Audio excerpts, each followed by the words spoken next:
Tudo bem, pessoal? Então, hoje nós iremos fazer uma aula sobre as lesões do ombro, tá? E nesse mundo cada vez de mudanças, cada vez mais rápidas, né? A gente sempre está revendo os conceitos, a gente tem que estar sempre nos atualizando, tá? E nós vamos falar hoje sobre uma patologia, uma lesão que é muito comum, a gente vê com bastante frequência acontecer, talvez seja mais comum, né, das lesões, que são as lesões do ombro. E muitas vezes essas lesões elas aparecem devido a um aumento muito grande de volume e intensidade de treinamento. A gente já falou isso nas outras aulas, né? Uma grande fonte de surgimento de lesões é o aumento não programado adequadamente de volume e intensidade. Cargas aumentadas ou reduzidas podem resultar em um aumento de lesões. Então, tanto o excesso de carga quanto a falta de carga é um problema que vai desenvolver lesões nas pessoas, tá?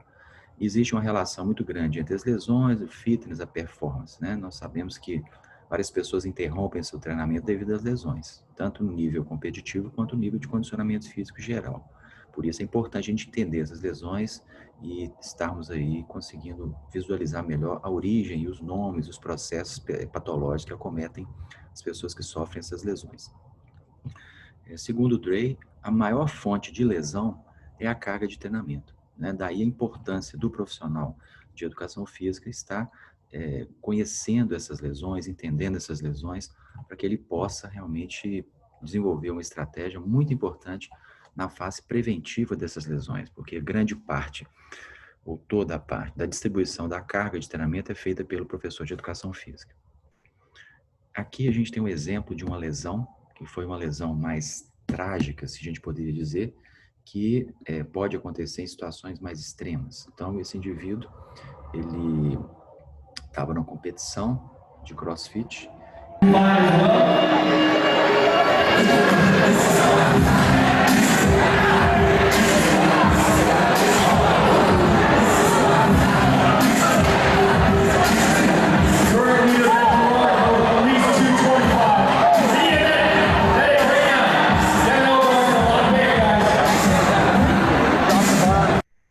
Algum erro na técnica, ele teve algum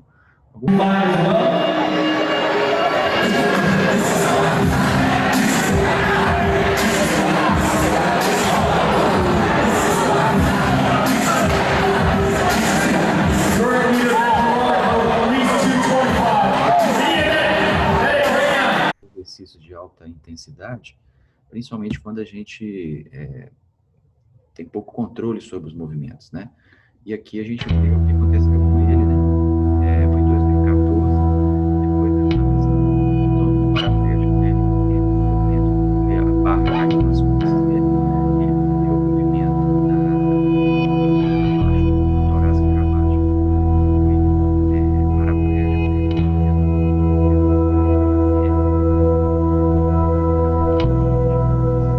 For me, it's going from someone who's that's what CrossFitters do. Hour until about 4:30. I may have like an hour, a half hour in there to get some food, but it's just it's like being a newborn. Like I'm having to learn how to sit up again. I'm having to learn how. Exercícios que às vezes são tranquilos, né? Exercícios que em certas situações tem realmente aí uma tranquilidade, podem muitas vezes gerar lesões que são muitas vezes até irreversíveis, como nesses casos, né? Então, como a gente já viu, as lesões elas têm vários fatores que influenciam. A lesão é um processo multifatorial que envolve a idade, o gênero, o esporte, o fitness, a fadiga, aspectos metabólicos, psicológicos, hormonais, genéticos, capacidade de recuperação da musculatura. Então, tudo isso está relacionado ao surgimento de uma lesão, né? Então, são fatores importantes de a gente analisar. Esse modelo, dentre esses modelos, né, um dos fatores muito importantes é a fadiga. Hoje a gente tem treinamentos que levam o indivíduo à fadiga. A fadiga ela leva a diminuição na velocidade de contração do músculo, aumenta as forças impostas a estruturas passivas, são ligamentos, tendões, aumentando o estresse nessas estruturas, a alteração na cinética e na cinemática, no feedback neural, altera a coordenação dos indivíduos, reduz a estabilidade articular, e isso gera, consequentemente, o quê? Um aumento do risco de lesões, tá? Então, esse é um processo aí que acontece com bastante frequência, e a gente vê isso aí o tempo inteiro acontecendo devido muitas vezes a fadiga, o surgimento de lesões, né? Mais interessantemente, as cargas graduais e controladas de alta intensidade oferecem efeito protetor. Então, se você treina o seu atleta de maneira adequada, ele pode receber uma carga grande, isso vai ser até bom para ele, isso vai gerar um benefício em termos de prevenção de lesões. Então, tudo depende da distribuição da carga, como que você vai distribuir essa carga de treinamento para o indivíduo. Por isso, grande parte da prevenção das lesões está, além dos fatores biomecânicos, na distribuição da carga de treinamento, como você faz uma periodização do treinamento. Então, basicamente, a gente tem essa importância grande da carga de treinamento e da interação de fatores intrínsecos, que são fatores intrínsecos biomecânicos, que tem aí uma relação com postura, flexibilidade, força, né? Padrões de movimento. Isso, então, são os fatores que levam o indivíduo a ter as lesões, a interação dos fatores extrínsecos, né? E os fatores intrínsecos. A combinação desses dois fatores que vai realmente levar a uma lesão.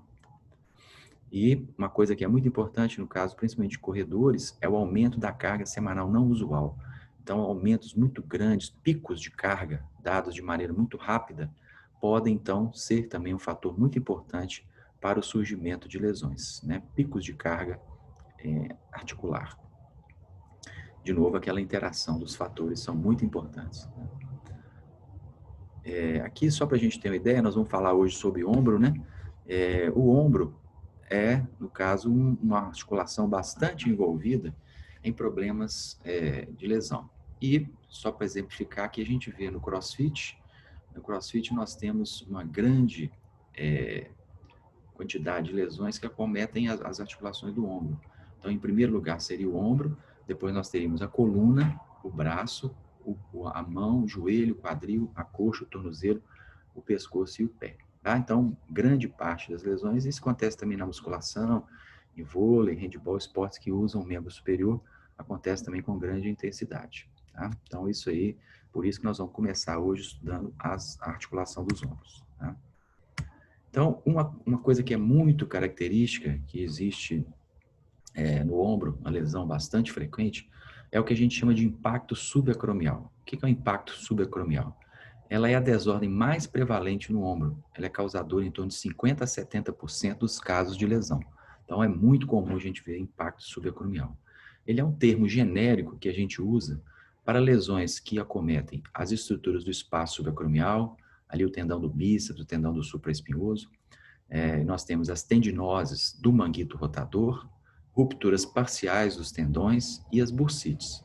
Então, um termo meio genérico, né? Esse impacto subacromial, que ele abrange uma série de lesões que acometem aquele espaço subacromial, que acometem os tendões que passam ali do manguito, e muitas vezes esses tendões podem se romper, e além disso, nessa estrutura subacromial, a gente tem também a presença da bursa subacromial, que muito frequentemente é fonte de dor também para esses indivíduos.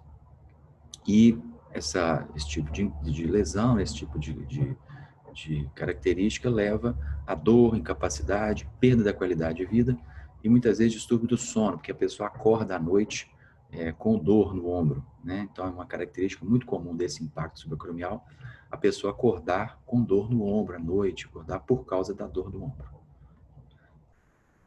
E basicamente a gente tem vários tipos de impacto aí acontecendo na literatura de escritos, né? Tem o impacto externo e o impacto interno. O impacto externo, ele é causado justamente pela compressão das estruturas subacromiais, entre aqui o tendão do supraespinhoso, o tendão da porção longa do bíceps, a bursa subacromial, o ligamento coracoacromial e o acrômio.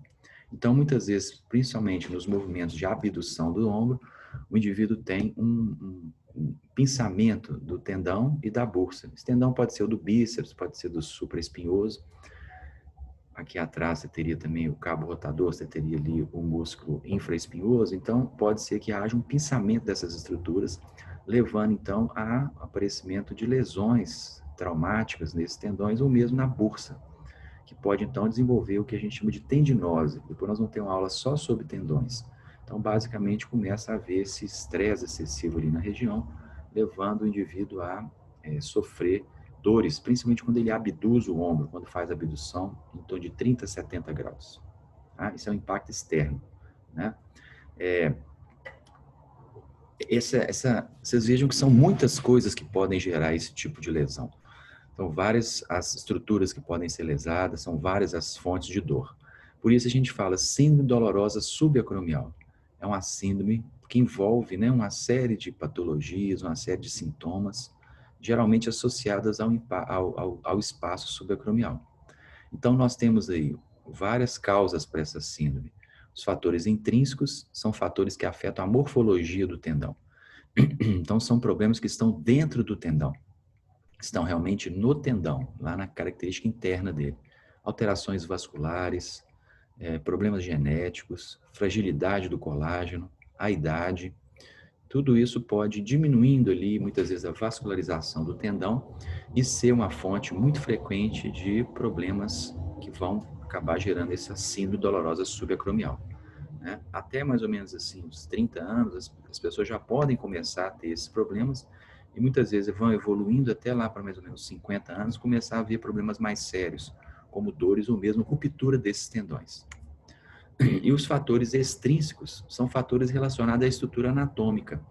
Então, são fatores que não estão no tendão, né? Não está relacionado à vascularização do tendão, está relacionado à característica da postura do indivíduo, característica, a forma das articulações, de alterações na biomecânica, a gente chama de discinesia ou discinese escapular, são alterações do funcionamento biomecânico da escápula e do húmero.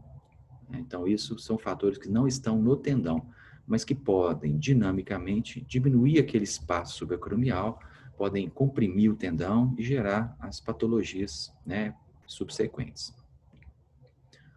Então, nós temos aí vários fatores predisponentes, né, para esse tipo de impacto. Então, anormalidades anatômicas do arco coracoacromial ou da cabeça do húmero, às vezes alguma artrose, algum comprometimento da articulação acrômico-clavicular, com espessamento e crescimento dessa articulação, que acaba pinçando ali o tendão, acaba comprimindo o tendão. Sobrecarga de tensão isquêmica, muitas vezes gerada por compressão das estruturas subacromiais, né, pelo acrômio, e muitas vezes também cargas excêntricas muito fortes, né, cargas excêntricas repetitivas são basicamente a fonte dessas lesões. Os tendões, eles não gostam de cargas que sejam cargas compressivas e cargas de alongamento, de estiramento. Ele não agrada dessas cargas, ele se comporta mal quando ele recebe cargas compressivas e principalmente também cargas de estiramento. O tendão, ele não tem boa capacidade de absorver cargas compressivas. Ele é feito para transferir força, não para ter compressão em cima dele. Então, muitas vezes, quando você tem essa compressão, alguma coisa apertando o tendão, seja de Aquiles, o tendão dos fibulares, tibial posterior, vários tendões, eles vão sofrer, então, problemas de lesão, de isquemia. Isso vai alterando a estrutura do colágeno, isso vai alterando a produção de proteoglicans. Isso, no final das contas, gera uma lesão para esse indivíduo.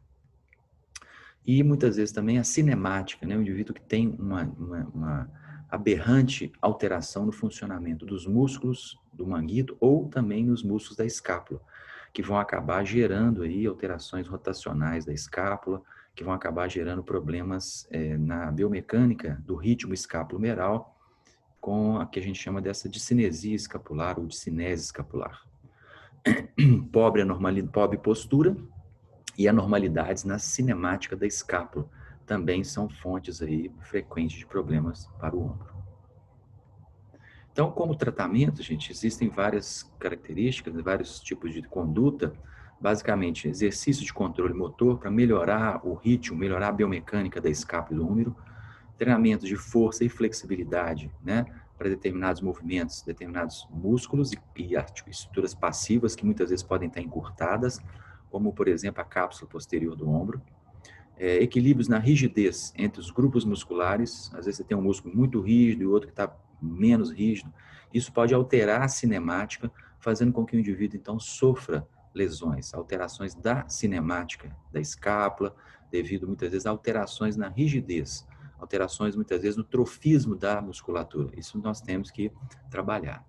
melhora funcional da osteo e da artrocinemática, identificação de disfunções escapulares, principalmente, ou disfunções do húmero, em que os músculos não estão tendo ações sinérgicas corretas, alterações no sinergismo dos músculos que atuam sobre a escápula, com alguma força gerando uma instabilidade, gerando algum tipo de micromovimento alterado da escápula, fazendo com que o indivíduo, então, sofra alterações, pinçamentos, agressões ao espaço subacromial e aos tendões do manguito, os tendões do supraespinhoso, do bíceps, que está passando por ali. Né? E muito interessante também a gente vê o grau de irritabilidade dos tecidos. Tem pessoas que têm o tendão muito dolorido, então não adianta a gente querer começar já com trabalhos muito fortes, nós temos primeiro sedar um pouco essa dor, porque senão o indivíduo pode até mesmo piorar das dores que ele está sofrendo. Né? Então, esse é aquele que a gente estudou, o impacto interno, ou impacto externo, porque ele é fora ali da articulação. Né? E nós temos impactos que são impactos internos, que estão no interior das articulações. E aí nós temos o impacto, por exemplo, que a gente chama de impacto posterior. Né? Então, esse impacto posterior, ele acontece muitas vezes quando o indivíduo faz movimento de abdução com rotação externa do ombro, em que o indivíduo, então, estressa, roda excessivamente o ombro externamente. Com isso, né, você vai ter um contato excessivo entre a superfície inferior dos tendões do supra e do infraespinhoso com a região superior e posterior do lábio glenoidiano. Então, o tendão do nosso músculo supra e do infra começa, então, a raspar na cavidade glenoide. Por isso, nós chamamos de impacto interno, porque ele acontece na parte interna do ombro, bem na articulação mesmo do ombro, diferente do outro que é na parte do espaço subacromial, que é um espaço externo à articulação. Né? Então, nós teríamos essa característica, né, dos tendões, do supraespinhoso. Aqui nós temos o supra raspando na cavidade glenoide. Então, é aquele indivíduo que faz o movimento de abdução com rotação externa excessivo e, consequentemente, começa a sentir dor lá no ombro. O indivíduo que está fazendo um LPO, levantamento de peso olímpico, um exercício que exija mais amplitude de abdução e rotação externa, uma argola, jogador de tênis que faz esse movimento. Isso, então, gera dores na região anterior do ombro, muito, muito comum de acontecer, e muitas vezes o indivíduo que tem isso tem também uma frouxidão ligamentar, tem um movimento do ombro com mais amplitude, então, do que o normal, tem a cápsula mais frouxa. Então, isso facilita esse estresse e por isso a gente tem que tomar muito cuidado com essas atividades overhead, né, e com grande amplitude de movimento, atrás da cabeça e com muita amplitude de movimento. No caso do tênis, no caso do LPO, esse levantamento de peso olímpico, o indivíduo faz o snatch, exercício de arranco, né? São exercícios que muitas vezes podem gerar esse tipo de estresse, levando à incapacidade. Não é à toa que o ombro é a articulação mais comumente afetada no CrossFit, né? Por causa de uma das razões pode ser esse tipo de movimentação. Né? Então, pessoas que têm frouxidão ligamentar, que têm excesso de frouxidão da cápsula, então a gente nunca deve ficar incentivando esses tipos de movimento em que a gente tenha que alongar, encostar um braço no outro. Isso é muito danoso para a articulação. Isso leva a muito problema, isso leva a estresse na cápsula. E você está, muitas vezes, em vez de estar trabalhando no músculo, você já está trabalhando nas estruturas passivas.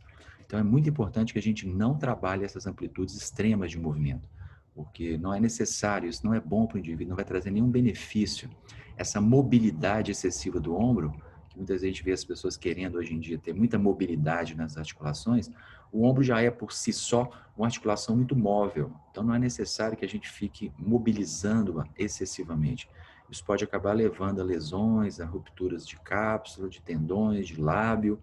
Então é um processo, principalmente aquelas pessoas que já têm uma facilidade para fazer isso, que são aquelas pessoas que têm frouxidão ligamentar, que conseguem muito facilmente encostar o dedo aqui, ou quando faz isso, o dedo facilmente encosta aqui.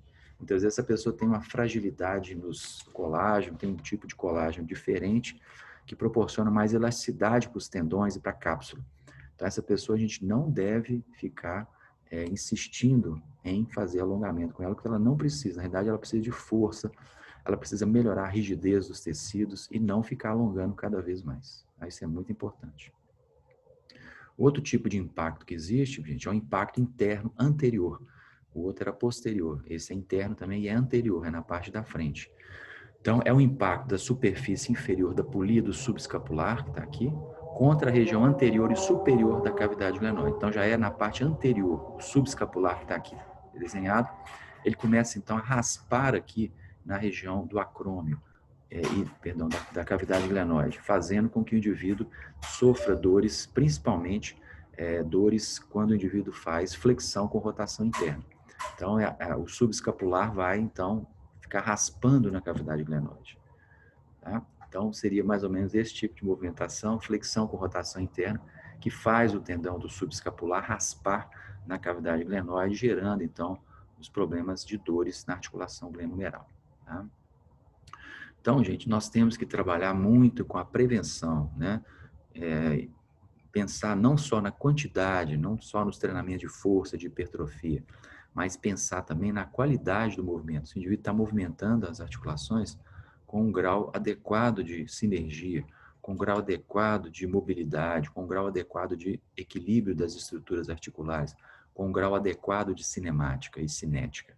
Tá? Não pensar só em quanto você está treinando, qual que é o peso que você, qual que é a carga que você está colocando em relação ao peso, a intensidade, mas pensar também na qualidade do movimento, não só na intensidade. Não é sempre o que mais vai trazer benefícios, pode inclusive trazer prejuízos, porque à medida que você hipertrofia um músculo excessivamente, você pode desequilibrar a artrocinemática da articulação, gerando então impacto, gerando problemas bastante graves aí nas articulações dos indivíduos. Tá? Então, tomar cuidado com esse tipo de exercícios, tá?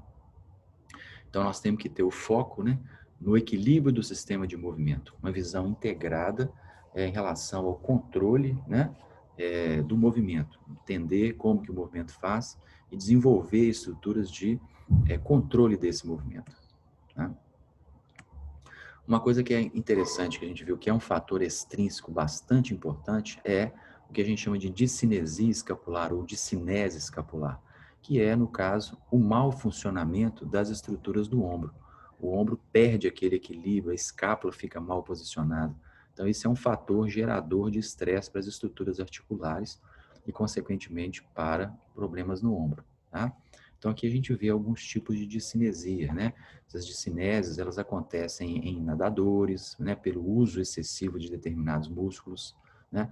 Podem, né, no caso da discinesia, acontecer em que você tem um aumento aí, segundo esse trabalho do Dahren, existem alguns problemas metodológicos nesse trabalho, mas é um trabalho que foi publicado na British Journal, então é um trabalho que tem uma verdadeira efetividade na sua função.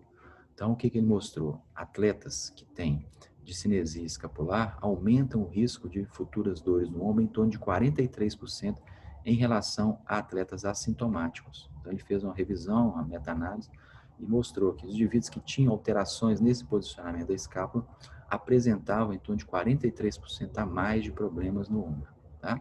Então, é uma coisa que a gente deve levar em conta, a gente deve estar atento a isso aí. Tá? Então, aqui são alguns tipos de discinesia, né? A primeira delas é o tilt anterior. Então, a escápula faz uma inclinação anterior.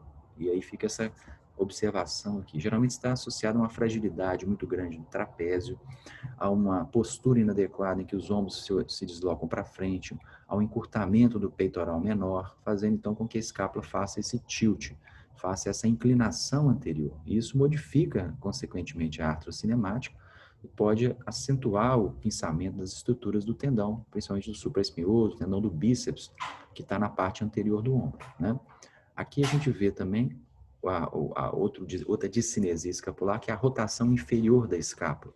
A escápula girando inferiormente também é um tipo de discinesia que a gente vê. Então, o ângulo inferior está aqui, o ângulo superior e a escápula está rodada inferiormente.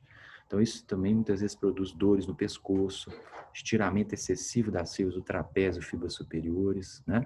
Então, isso vai realmente gerar dores no ombro, no pescoço, né? E várias incongruências biomecânicas. O outro tipo seria a pessoa que tem a rotação interna da escápula. Então, a escápula solta do gradil costal. A escápula faz um giro em que você tem um descolamento da borda medial do gradil costal. Então, isso nós chamamos de rotação interna da escápula. São alterações que vão, muitas vezes, repercutir no funcionamento, no equilíbrio biomecânico correto do ombro. E segundo o Darin, quem tem esses tipos de alteração tem em torno de 43% a mais de chance de desenvolver algum processo doloroso no ombro à medida que começa a praticar uma atividade esportiva, um treinamento esportivo. Então, é muito importante a gente conhecer e identificar esses tipos de discinesias, né? Aqui uma outra discinesia, uma rotação inferior da escápula. Você observa que a escápula está rodada inferiormente, a gente já tinha visto ali, né? Com o estiramento das fibras do trapézio, isso produz muita dor na coluna cervical, muita dor muitas vezes no pescoço, principalmente naquelas pessoas que ficam digitando, que trabalham muito com digitação, que tem que sustentar muito o ombro. O trapézio não sustenta o ombro, daí a escápula roda inferiormente e isso pode, então, gerar dores e pode alterar a biomecânica do ombro. A gente sabe que para a gente levantar o braço, é necessário que a escápula faça a rotação superior. Se a sua escápula está rodada inferiormente, esses graus de rotação superior da escápula vão ser pequenos. Consequentemente, vai haver uma tendência de diminuição do espaço, de pinçamento das estruturas do tendão ali do supraespinhoso e do espaço subacromial. Tá? Então, é importante que a gente observe. Então, aqui uma análise dinâmica, né? Em que nós temos aqui algumas características de movimento. Então, você pode ver, ó, esse rapaz e desce bem devagar. Na volta, a escápula tem muito rapidamente, roda inferiormente. Essa escápula não tem uma boa fase excêntrica. Então, isso a gente considera também como uma rotação inferior da escápula rápida. E desce bem devagar. Uma rotação inferior da escápula. Vai descendo, a escápula roda muito rapidamente. Em vez de usar o trapézio, fixa no romboide. Ele sustenta toda a escápula dele no romboide. Consequentemente, isso vai gerar problemas para esse indivíduo, alterações que podem pinçar os tendões, que podem irritar os tendões, levando a dores, tá? Esse indivíduo é famoso. Isso. De novo.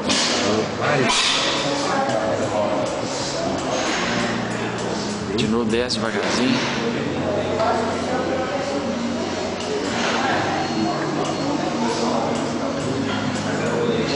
De novo.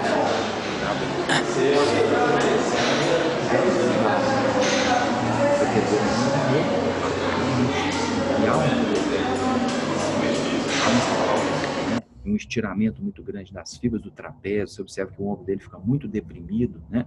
O elevador da escápula aqui também vai estar sofrendo um estresse muito grande. Então, isso tudo produz dores no pescoço, produz impactação, compressão das estruturas subacromiais. Tá? Isso muitas vezes reflete também na execução de exercícios. Então, aqui a gente vê, essa moça está fazendo um voador. Esse voador, na hora que você faz, você abduz o ombro, você desloca excessivamente o úmero para frente. Essa moça, ela tem o que a gente chama de slide anterior do ombro, deslizamento anterior do ombro, porque ela não aduz a escápula na hora de fazer o exercício. Então, a cabeça do ombro anterioriza, ela vai excessivamente para frente. Tá? Então, é o que a gente chamaria de slide anterior do ombro. Também podemos considerar como uma discinesia, né? Uma discinese. E aqui a gente vê também a depressão dos ombros, né? Com uma fragilidade, muitas vezes uma falta de rigidez da musculatura do trapézio. Isso é muito comum a gente ver nos adolescentes hoje, que ficam o dia inteiro sentado, videogame, com o ombro protuso. Então, a pessoa não tem trabalho ali das fibras do trapézio, não tem fibras superiores, inferiores do serrátil, complica ali o processo de estabilização da escápula desse indivíduo, uma fraqueza muito grande. Isso predispõe também a lesões nas articulações do ombro, né? Então, qual que seriam as causas para essas disfunções, gente? Muitas vezes, descontrole sobre os padrões motores, alterações nas sinergias musculares, desequilíbrio nos sinergismos, perda da estabilidade dinâmica em algumas direções. Então, nós temos determinados momentos que o ombro perde o controle. Isso gera movimentos anômalos, movimentos inadequados, movimentos errados, que muitas vezes vão alterar ali a pressão em cima dos tendões, alterar a vascularização dos tendões. Isso feito de maneira crônica vai muitas vezes produzindo processos degenerativos no tendão, que nem sempre são doloridos, né? Muitas vezes a pessoa com 30 anos já começa a observar esse tipo de alteração, mas nem sempre essas pessoas sentem dor. Muitas vezes elas vão sentir dor só lá para frente, com 50 anos, quando começam a acontecer já algumas rupturas nesses tendões, gerando, então, muitas vezes processos até mesmo cirúrgicos, tá? Então, a gente tem que tomar bastante cuidado com essas disfunções, porque isso, a longo prazo, altera a estrutura tecidual, altera o colágeno, altera os proteoglicans, e isso vai gerar uma sobrecarga que, muito frequentemente, gera problemas para o ombro do indivíduo. Também é interessante a gente ver a hipertrofia. Nem sempre a hipertrofia é benéfica. A hipertrofia gera alterações na estrutura posicional passiva dos tecidos. Consequentemente, se observa que um indivíduo com um excesso de rotação interna do ombro, um indivíduo com muita hipertrofia de escapulomerais, muita hipertrofia dos músculos do braço, que pesam o braço. Então, consequentemente, isso vai gerar uma depressão muito grande dos ombros, isso vai gerar uma rotação interna do ombro, isso modifica a artrocinemática. Então, muitas vezes, um treinamento realizado com o objetivo de hipertrofia, ele tem que pensar também não só na hipertrofia, tem que pensar também no equilíbrio e na regularização da biomecânica do ombro, no equilíbrio das sinergias. Tá? E, interessantemente, foi feito um trabalho mostrando quais características, né, de pessoas que faziam treinamento com pesos, né, quais características daquelas que tinham e aquelas que não tinham dor no ombro. Né? O que faz? O que é a diferença entre as pessoas, né, que treinam com pesos, quais pessoas que tinham síndrome do impacto e quais pessoas que não tinham síndrome do impacto. Tá? Então, aqui a gente observa que uma da diferença, o que deu de diferente? A pessoa tinha o trapézio inferior e os rotadores externos mais fracos. Pessoas que faziam exercício com pesos, que tinham dor no ombro, quando a gente olhava a força dos rotadores externos e a força das fibras inferiores do trapézio, elas tinham mais dor no ombro quando elas tinham essa fraqueza. Então, é muito importante a gente treinar com as pessoas também, não esquecer nunca dos rotadores externos e nunca também das fibras inferiores do trapézio. É muito importante que a gente tenha essa preocupação, né? E uma outra coisa que foi observada nessas pessoas foi a limitação de rotação interna do ombro, né? A rotação interna a limitação de rotação externa do ombro da pessoa, ela tinha encurtamento da cápsula posterior que limitava a capacidade da pessoa rodar internamente o ombro, tá? Então, essa pessoa tinha um encurtamento, muitas vezes, da parte posterior, principalmente da cápsula posterior e do infraespinhoso do redondo menor, que são aqueles músculos, muitas vezes, responsáveis pela rotação externa, tá? Então, a pessoa tinha uma limitação da rotação interna. Muitas vezes, a cápsula posterior encurtada gera esse fator de limitação. Então, isso é um fator também que a gente tem que prestar atenção, o encurtamento da cápsula posterior, tá? E aqui, muitas vezes, a gente vê a origem disso, né, gente? Se você imaginar... Aumenta a duração da essência.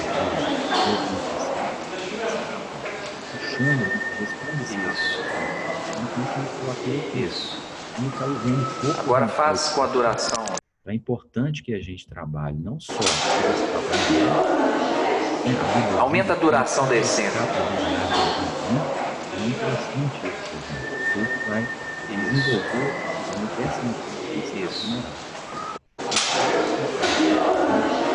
uma correção desse movimento, né? A gente tentando... Eleva o ombro, mantém o ombro elevado. Melhora. Puxa. Isso.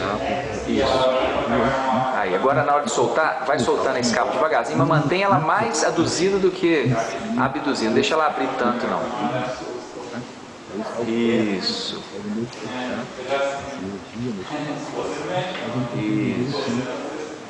Controla mais a adução.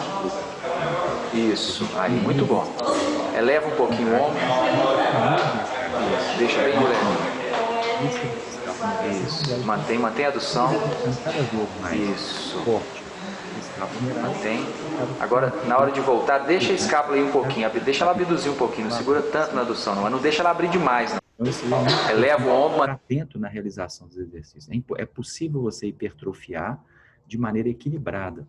Hipertrofiar de uma maneira que você consiga desenvolver tanto a musculatura dos escapulomerais quanto a musculatura do romboide trapézio. Esse é um bom exemplo de um treinamento bem realizado, né, que tem equilíbrio, né, de hipertrofia, que tem equilíbrio da estrutura articular e da estrutura miofacial desse indivíduo, né?